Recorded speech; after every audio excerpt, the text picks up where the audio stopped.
Hello friends, ഇന്നും വന്നിരിക്കുന്ന കുറച്ച് നല്ല നല്ല ടിപ്പുകളായിട്ടാണ് വന്നിരിക്കുന്നത്. അപ്പോൾ എല്ലാവർക്കും വെൽക്കം ബാക്ക് ടു ടേസ്റ്റ് കറി. ഈ ചാനൽ ആദ്യമായിട്ട് കാണുന്നതാണെങ്കിൽ സബ്സ്ക്രൈബ് ഓൾ എന്ന ഓപ്ഷനോട് എനേബിൾ ചെയ്ത് വെക്കാൻ ഓർമ്മിപ്പിക്കുന്നു. എങ്കിൽ മാത്രമേ പിന്നീട് ഇടുന്ന വീഡിയോയുടെ നോട്ടിഫിക്കേഷൻ കിട്ടുകയുള്ളൂ. എങ്കിൽ അപ്പോൾ തന്നെ വീഡിയോ വാച്ച് ചെയ്യാൻ പറ്റുകയുള്ളൂ. ആദ്യത്തെ ടിപ്പ്, അരിയെ പയറുവർഗ്ഗങ്ങളെ ഒക്കെ നമ്മൾ മേടിച്ച് സ്റ്റോർ ചെയ്യുന്ന സമയത്ത് കുറേ നാളിങ്ങനെ വെക്കുന്ന സമയത്ത് അതിൽ ചെള്ളൊക്കെ ഉണ്ടായി വരാറുണ്ട്, അത് കുത്തലൊക്കെ വരാറുണ്ട്, പുഴുക്കളൊക്കെ വരാറുണ്ട്. അപ്പോൾ അതൊക്കെ ഒന്ന് അവോയ്ഡ് ചെയ്യാനായിട്ട് നമുക്ക് നല്ലൊരു ടിപ്പാണ്. അപ്പോൾ നമ്മുടെ കയ്യിൽ എന്ത് സ്പൈസസ് ആണോ ഉള്ളത്, ഞാനിപ്പോൾ എൻ്റെ കയ്യിലുള്ള സ്പൈസസ് എല്ലാം ഞാൻ ഈ പാത്രത്തിൽ എടുത്തു വെച്ചിട്ടുണ്ട്.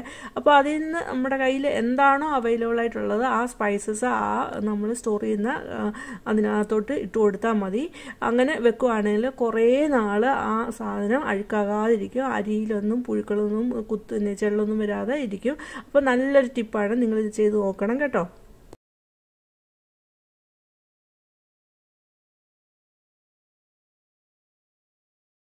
രണ്ടാമത്തെ ടിപ്പ്, വെളുത്തുള്ളിയൊക്കെ മേടിച്ച് നമ്മൾ വെക്കുന്ന സമയത്ത് നമ്മൾ കാണാറുണ്ട് അതിൽ മുള വരാറുണ്ട്, അല്ലെങ്കിൽ ചില അല്ലിയൊക്കെ ആണെങ്കിൽ വെളുത്തുള്ളിയുടെ അല്ലിയാണെങ്കിൽ അഴുക്കായി പോകുന്ന കേടായി പോകുന്നതായിട്ട് കാണുന്നുണ്ട്. അപ്പോൾ നമ്മൾ മേടിച്ചുകൊണ്ട് വരുമ്പോൾ ചെറുതായിട്ടൊന്ന് അതിൻ്റെ ചുവടൊന്ന് ചൂടാക്കിയിട്ട് സ്റ്റോർ ചെയ്യുവാണെങ്കിൽ മുള വരുന്നതും അങ്ങനെ പെട്ടെന്ന് ഒരു അല്ലിയൊക്കെ അഴുക്കാവുന്നതൊക്കെ ഒന്ന് മാറിക്കിട്ടും.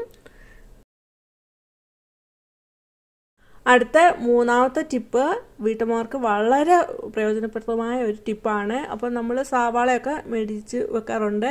ഇപ്പം സവാളയ്ക്കൊക്കെ നല്ല വിലയുള്ള സമയം കൂടെയാണ്. അപ്പോൾ നമ്മൾ എങ്ങനെ മേടിച്ച് സ്റ്റോർ ചെയ്യാമെന്ന് നോക്കാം. അതിൻ്റെ ഒരു സവാളയുടെ ഞാൻ ചുവട് ഒന്ന് ചെത്തിയായിരുന്നു അത് ഞാൻ കാണിച്ചത്. അത് 2-3 കവർ ഇങ്ങനെ വന്നപ്പോൾ അതിൻ്റെ ഉള്ളിലെ തൊലി ചെറുതായിട്ട് ഒന്ന് ചീഞ്ഞ് വരുന്ന പോലെ ഉള്ള ആ ഇതുണ്ട്, ഈർപ്പം നിന്നിട്ട് പെട്ടെന്ന് ഈർപ്പം അങ്ങനെ നിന്നിട്ട് ചീഞ്ഞ് വരുന്ന പോലുണ്ട്. അപ്പോൾ അത് കാണിക്കാനായിട്ടാണ് ഞാനത് തൊലി ഇളക്കി കാണിച്ചത്. അപ്പോൾ അത് നല്ല ടൈറ്റായിട്ട് അവിടെ ഇരിക്കുമായിരിക്കും. അതിന് ഉള്ളിൽ 2-3 ലെയറായിട്ട് വരുമ്പോൾ അത് പെട്ടെന്ന് അത് അഴുക്കായി പോകും. അപ്പോൾ ഒരു ലെയറായിട്ട് മാത്രം ആ ഹാർഡായിട്ടുള്ള ആ ഡ്രൈ ആയിട്ടുള്ള തൊലി നിർത്തിയാൽ മതി, ബാക്കിയൊക്കെ ഇളക്കി മാറ്റാവുന്നതാണ്. അതേപോലെ സവാള നമ്മൾ സൂക്ഷിക്കുന്ന സമയത്ത് നമ്മൾ മേടിച്ചുകൊണ്ട് വന്ന് കഴിഞ്ഞിട്ട് ഒരു 10 മിനിറ്റോളം 10 മിനിറ്റ് നല്ല ഒരു വെയിലൊക്കെ ഉള്ള സമയത്താണെങ്കിൽ നമുക്ക് മുറ്റത്ത് വെച്ച് ഒന്ന് ഉണക്കി ഡ്രൈ ആക്കി ഒന്ന് എടുക്കുന്നത് നല്ലതായിരിക്കും. കാരണം നമ്മൾ കടയിൽ നിന്ന് മേടിച്ചുകൊണ്ട് വരുന്ന സമയത്ത് അവിടെ എല്ലാം കൂടെ ഒരുമിച്ച് കൂട്ടിയിട്ടേക്കുമായിരിക്കും. അതിൽ നല്ല ഈർപ്പം ഉണ്ടായിരിക്കും. ആ ഈർപ്പമൊക്കെ ഒന്ന് ഡ്രൈ ആകാനായിട്ട് വെയിലത്തൊരു 10 മിനിറ്റ്, നല്ല വെയിലുള്ള സമയത്ത് 10 മിനിറ്റ് വെച്ച് ഒന്ന് ഉണക്കി ഡ്രൈ ആക്കി എടുക്കുന്നത് നല്ലതായിരിക്കും. എന്നിട്ട് നമുക്ക് നമ്മൾ സൂക്ഷിച്ച് വെക്കുന്ന കണ്ടെയ്നറിനകത്ത് ഇട്ട് വെക്കാവുന്നതാണ്.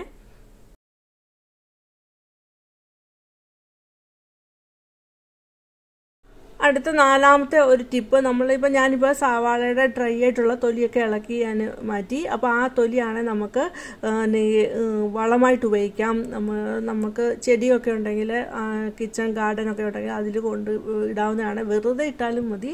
ഇപ്പോൾ റോസൊക്കെ ഉണ്ടെങ്കിൽ, പ്ലാന്റൊക്കെ ഉണ്ടെങ്കിൽ അതിൻ്റെ ചുവട്ടിൽ കൊണ്ടിടുകയാണെങ്കിൽ നല്ലതായിട്ട് അത് റോസ് പ്ലാന്റൊക്കെ നന്നായിട്ട് തഴച്ച് വളരും. ഇവിടെ ഞാൻ കറിവേപ്പിൻ്റെ ചുവട്ടിലാണ്, ഒരു കറിവേപ്പുണ്ട്, അപ്പോൾ അതിൻ്റെ ചുവട്ടിലാണ് കൊണ്ടിടുന്നത്. അതേപോലെ ഈ സവാളയുടെ തൊലി ഇട്ട് തിളപ്പിച്ചെടുത്ത വെള്ളം സ്പ്രേ ചെയ്ത് നമുക്ക് പല്ലിനെയും പാറ്റനെയും ഒക്കെ ഓടിക്കാൻ നല്ലൊരു സൊല്യൂഷനാണ്. ഇപ്പോൾ ഇവിടെ വെയിലില്ലാത്തതുകൊണ്ട് ഞാൻ എന്താ ചെയ്തതെന്ന് വെച്ചാൽ ആ ഡ്രൈ ആയിട്ടുള്ള തൊലിയൊന്നും മാറ്റുന്നുണ്ട്. അങ്ങനെ മാറ്റിയിട്ടാണെങ്കിൽ ഇപ്പോൾ ഞാൻ വെള്ളം ചൂടാക്കുന്നുണ്ട്. അപ്പോൾ അങ്ങനെ വെള്ളമൊക്കെ നമ്മൾ ഗ്യാസൊക്കെ കത്തിച്ച് എന്തെങ്കിലും കുക്ക് ചെയ്യുന്ന സമയത്ത് ആ സവാളയുടെ ആ വെള്ളം, ഈർപ്പമായിട്ടുള്ള ഉള്ളിലെ ആ വെള്ളമയം ഒന്ന് വലിയാനായിട്ട് ആ ഗ്യാസ് അടുപ്പിൻ്റെ അവിടോട്ടൊന്ന് എടുത്ത് വെച്ചാൽ മതി. അപ്പോൾ ആ ചൂട് കൊണ്ടൊന്ന് ഡ്രൈ ആയി കിട്ടും. അങ്ങനെ നമുക്ക് കുറേ നാൾ സവാള സൂക്ഷിച്ച് വെക്കാൻ പറ്റുന്നതാണ്. അടുത്ത വേറൊരു ടിപ്പ് നമ്മൾ സവാള മേടിച്ചുകൊണ്ട് വരുമ്പോൾ ശ്രദ്ധിക്കേണ്ടതെന്ന് വെച്ചാൽ നമ്മൾ മേടിച്ചുകൊണ്ട് വരുമ്പോൾ ചില സവാളയൊക്കെ ഇങ്ങനെ കൂർത്തിരിക്കുന്നതായിട്ട് അതിൻ്റെ മോഡ് ഭാഗം കൂർത്തിരിക്കുന്നതായിട്ട് കാണാം. അങ്ങനെയുള്ള സവാളയാണെങ്കിൽ പെട്ടെന്ന് കിളിച്ച് വരുന്നതായിരിക്കും. അപ്പോൾ ഒരാഴ്ചയൊക്കെ ഒന്നും ഇരിക്കത്തില്ല. അതിന് മുമ്പ് തന്നെ അതിന് മുള പൊട്ടി വരും. അങ്ങനെ മുള പൊട്ടി വന്നാൽ പിന്നെ നമുക്കത് ഉപയോഗിക്കാനായിട്ട് അത്ര നല്ലതല്ല. അപ്പോൾ ആ സമയത്ത് അത്ര നല്ലതല്ല. അപ്പോൾ അങ്ങനെ വരുമ്പോൾ നമ്മൾ എന്താണ് ചെയ്യേണ്ടതെന്ന് വെച്ചാൽ അങ്ങനെ ഉള്ള സവാള കിട്ടുമ്പോൾ നമ്മൾ ആ സവാള ആദ്യം എടുത്ത് ഉപയോഗിക്കാനായിട്ട് ശ്രദ്ധിക്കണം. ഇവിടെ ഞാൻ 2 ടൈപ്പിലുള്ള ആ മോഡ് ഭാഗം നല്ല ഇതായിട്ട് വന്നിട്ടുള്ളതും ഇങ്ങനെ മുള വരുന്ന പോലെ ഇരിക്കുന്നത് സവാള ഞാൻ കാണിക്കുന്നുണ്ട്. അപ്പോൾ ആ മുള വരുന്ന പോലുള്ള ആ കൂർത്തിരിക്കുന്ന ഭാഗം അങ്ങനെയുള്ള സവാളയാണ് പെട്ടെന്ന് ഉപയോഗിക്കണം. അത് പെട്ടെന്ന് മുള വരും. അപ്പോൾ നമുക്കത് ഉപയോഗിക്കാനായിട്ട് അത്ര ഇഷ്ടം ഉണ്ടാവില്ല. അപ്പോൾ അങ്ങനെ ഉള്ളത് അത് അങ്ങനെ പെട്ടെന്ന് അത് അഴുക്കാവുകയും ചെയ്യും. അപ്പോൾ അത് അവോയ്ഡ് ചെയ്യാനായിട്ട് നമ്മൾ അത് ആദ്യം ഉപയോഗിക്കുക.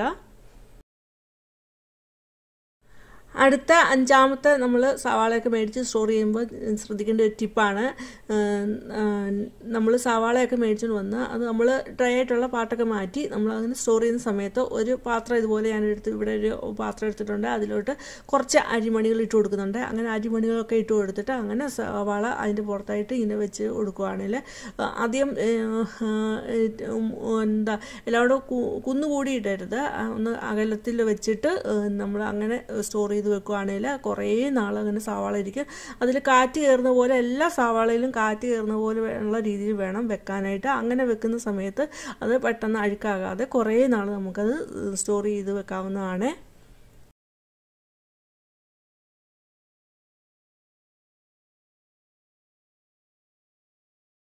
അടുത്ത ലാസ്റ്റ് ടിപ്പ്, നമ്മൾ മീനൊക്കെ വെട്ടി ക്ലീനാക്കിയൊക്കെ എടുക്കുന്ന സമയത്ത് നമ്മുടെ കയ്യിലൊക്കെ അത് വെട്ടിയൊക്കെ കഴിഞ്ഞ് വരുമ്പോൾ നമ്മുടെ കയ്യിലൊക്കെ നല്ല ഉളുമ്പുമാറ്റമായിരിക്കും. അപ്പോൾ അതൊക്കെ വാഷ് ബേസിനൊക്കെ നല്ല ഉളുമ്പുമാറ്റമായിരിക്കും. അപ്പോൾ അതൊക്കെ ഒന്ന് അവോയ്ഡ് ചെയ്യാനായിട്ട് നല്ലൊരു മാർഗ്ഗമാണ് ഞാനിപ്പോൾ ഈ ഒരു ഇല. ഞാനിപ്പോൾ ഇവിടെ എടുത്തിരിക്കുന്നത് ഓറഞ്ചിൻ്റെ ഇലയാണ്. ഏറ്റവും ബെസ്റ്റ് നാരകത്തിൻ്റെ ഇലയാണ്. അതേപോലെ കറിവേപ്പില ആണെങ്കിൽ അത് വളരെ നല്ലതാണ്. അപ്പോൾ ഇത് ഓറഞ്ചിൻ്റെ ഇല എനിക്ക് 2 ദിവസമായി കിട്ടിയിട്ട് അത് ഒന്ന് ഡ്രൈ ആയി വന്നിട്ടുണ്ട്. അപ്പോൾ ഇത് നമ്മൾ മീനൊക്കെ വെട്ടിക്കഴിഞ്ഞിട്ട് ഇത് ഈ ഇലയൊന്ന് ഞെരടി കയ്യിൽ നിന്ന് കഴുകുകയാണെങ്കിൽ ആ സ്മെല്ലൊക്കെ മാറിക്കിട്ടും.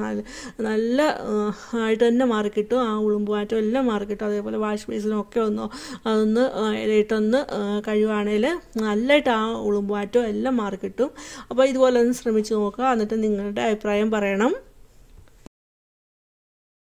ഈ ടിപ്സ് എല്ലാം എല്ലാവർക്കും ഇഷ്ടമായെന്ന് കരുതുന്നു. ഇഷ്ടമായെങ്കിൽ ഒരു ലൈക്ക് തരിക. അതുപോലെ ആദ്യമായിട്ട് കാണുന്നവർ സബ്സ്ക്രൈബ് മറന്നു പോകരുത്. സബ്സ്ക്രൈബ് ഓൾ എന്ന ബെല്ലൈക്കണോട് എനേബിൾ ചെയ്ത് വെക്കുക. അതേപോലെ നിങ്ങളുടെ ഫാമിലിക്കും ഫ്രണ്ട്സും ഒന്ന് ഷെയർ ചെയ്ത് കൊടുക്കുക. അതുപോലെ നിങ്ങളുടെ വിലയേറിയ കമൻറ്റ് രേഖപ്പെടുത്തുക. ഇനി വേറൊരു വീഡിയോ ആയിട്ട് വരുന്നവരെയും ബൈ. Thanks for watching.